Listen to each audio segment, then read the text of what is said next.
we basically looked for companies where we thought we could understand what the future would look like 5 or 10 or 15 years hence.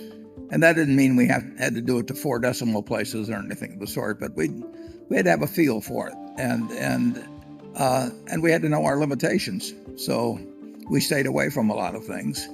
And at that time, prices were different. So in terms of knowing we were getting enough for our money, it was a much easier decision than it is currently. But there weren't elaborate, there are no planning sessions or anything of the sort. We kept reading and we kept thinking and we kept looking at things that came along, as Charlie described it in the movie, and comparing opportunity A with opportunity B.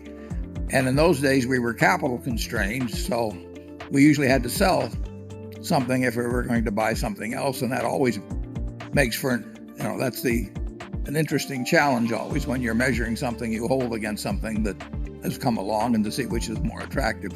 And we probably leaned very much toward things where we felt we were certain to get a decent result than where we were hopeful of getting a brilliant result. That's went with our instincts and kept putting one foot in front of the other. Charlie, what would you say? Well, that's exactly what we did, and it worked wonderfully well. And part of it is because we're such splendid people and work so constructively, and part of it is we were a little lucky. We had some good fortune. Now, Warren says he was lucky to go to Geico, but not every 20-year-old was going down to Washington, D.C. and knocking on the doors of empty buildings to try and find something out that he was curious about. So we made some of our luck by being curious and seeking wisdom. And we certainly recommend that to anybody else. And there's nothing that proves his wisdom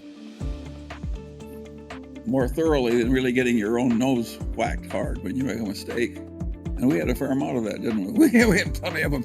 We've had a lot of experience with bad businesses, and that makes you appreciate a good one. And to some extent, it sharpens your ability to make distinctions between good and bad ones.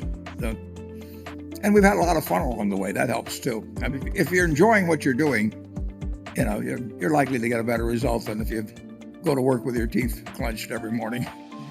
I think we were helped because we came from families where there were some admirable people, and we tended to identify other admirable people better than we would have coming from a different background. So my deceased wife used to say, you can't accomplish much in one generation. We owe a considerable amount, both of us, to the families we were raised in. I think the family standards helped us to identify the good people more easily than we would have if we'd had a more disadvantaged background. Do you agree with that? Yeah. Have you still got your father's briefcase? Or? I still got it, but I don't know where it is. I can't carry it anymore. It's worn out. It's got holes in it. Yeah. I got my dad's desk from 75 years ago. Reputation you get over a long period of time. Very few people are like Charles Lindbergh, where you just suddenly have a great reputation.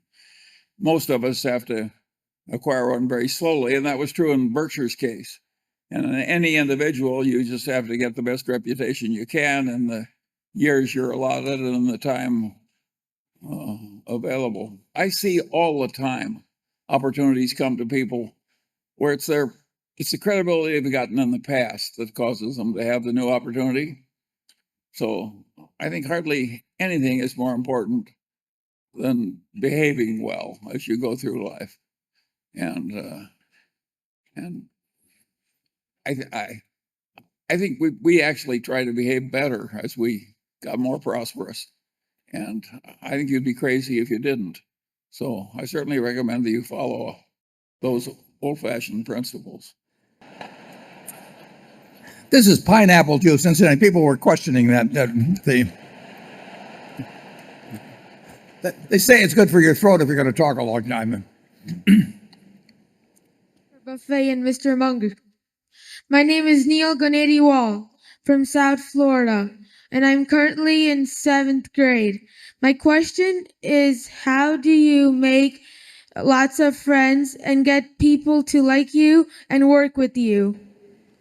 That's not a bad question.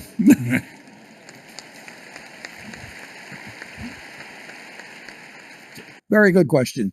Well, I was pretty obnoxious when I was your age and asked a lot of impertinent questions. and not everybody liked me. And so the only way I could get the people to like me a little bit was to get very rich and very generous. That will work. People will see all kinds of virtues in you if they think you'll write a check. Yeah, the truth is, both Charlie and I were on the obnoxious side early on, but you should get a little smarter about human behavior as you get older. And I turned out to have some pretty good teachers as I went along in terms of what worked. I mean, I have looked at other people during my lifetime and had these wonderful teachers. They weren't teachers in the standard definition, but they were people I admired. And I thought to myself, why do I admire these people?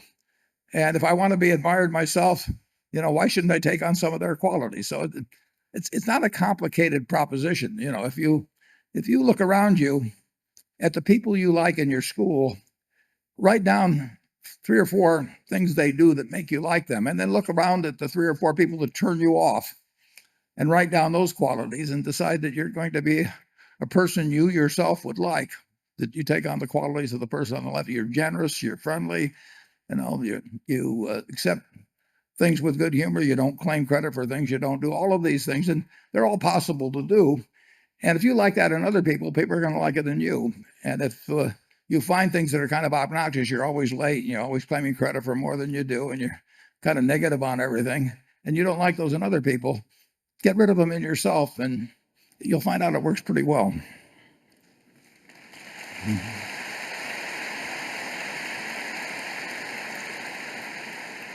And it really works in marriage. If you can change yourself instead of trying to change your spouse, that's a good idea. Charlie has said the most important thing in selecting a marriage partner is that you don't look for intelligence or humor or character. He says you look for someone with low expectations.